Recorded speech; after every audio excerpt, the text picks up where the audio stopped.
আমরা স্বাভাবিক হতে পারলেও ও হতে পারছে না। এখানে ক্ষতিটা তো ইমনেরই হলো, তাই না?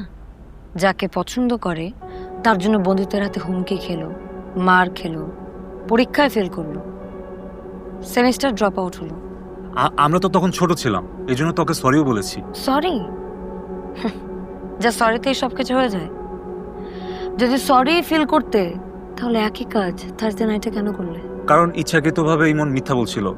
আমরা নাকি মিথিলাকে নিয়ে নোংরা কোনো প্ল্যান করছিলাম। প্ল্যানটা কি ছিল? Plan was very simple.